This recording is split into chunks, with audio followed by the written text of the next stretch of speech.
Bonjour et bienvenue dans cette nouvelle vidéo où nous allons apprendre à calculer l'angle intérieur d'un polygone régulier. Nous allons choisir un octogone comme K. Donc, on va essayer de déterminer cet angle-là intérieur de cet octogone régulier. Très bien. Donc, c'est pas évident de voir dès le départ par où commencer. Et si on essayait de tracer les diagonales d'abord. Très bien. Donc, à partir de ce moment-là, donc, on peut tout de suite remarquer que les angles ici au centre, la somme des angles ici au centre, partagent en fait un angle plein qui est de 360. Ça veut dire que la somme de ces angles-là est égale à 360 degrés. Pourquoi j'ai fait ça? C'est pour pouvoir déterminer déjà la mesure d'un seul angle. Donc on voit tout de suite que la mesure d'un seul angle au centre est égale à 360 divisé par 8. Pourquoi 8? Parce qu'un octogone, il a 8 côtés, donc 8 angles. Bien, on va écrire ça tout de suite. Donc, et voilà, donc 360 divisé par 8, c'est 45 degrés. Donc, on voit que la mesure de cet angle-là est égale à 45 degrés. Même chose pour lui, même chose, même chose, même chose, même chose, et ainsi de suite. Qu'est-ce qu'on peut remarquer aussi? On remarque aussi ces triangles-là, tous ces triangles-là sont des triangles isométriques. Ça veut dire, pourquoi isométriques?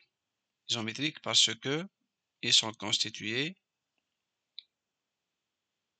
donc des côtés qui ont la même mesure et des angles qui ont des mêmes mesures.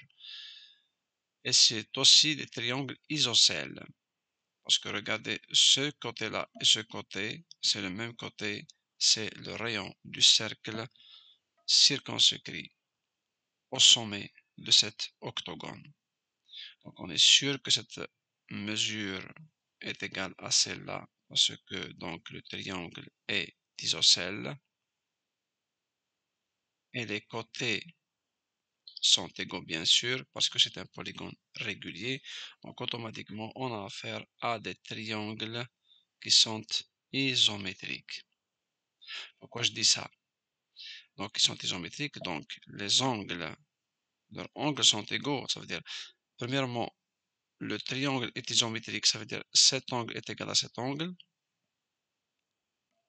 Et ils sont, donc excuse-moi, donc les triangles sont isocèles, ça veut dire que cet angle est égal à cet angle, et ils sont isométriques, ça veut dire que cet angle est égal à ça, à celui-ci, à celui-ci, et ainsi de suite. Pourquoi je vous raconte ça? C'est pour vous dire que cet angle-là est égal, dans le fond, à cet angle plus cet angle, puisque cet angle est égal à cet angle, et cet angle est égal à cet angle. Donc cet angle-là ne fait que 2 fois ces deux angles-là.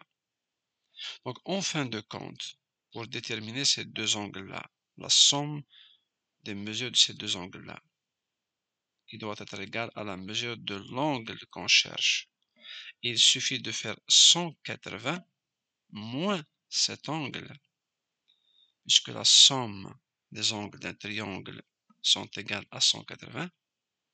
Donc la somme de ces deux angles-là est égale à 180 moins cet angle-là au centre. C'est ce qu'on va écrire ici. Donc c'est 180 moins notre angle ici, qui est égal à 360 divisé par 8, donc est égal à 135. Finalement, notre angle qu'on recherche est égal à 135 degrés. Excellent. Donc finalement, la mesure de l'angle intérieur d'un octogone régulier est égale à 135 degrés. 135 ici, 135 ici, ici, ici, et ainsi de suite. Très bien, maintenant on va essayer de chercher la forme générale de cette formule-là. C'est très facile. Il suffit de remplacer ici le 8 par n, qui est un nombre de côtés. Donc si on remplace le 8 ici par n, on va avoir une formule générale qui sera valide pour toute sorte de polygones réguliers. Donc on va faire une petite manipulation.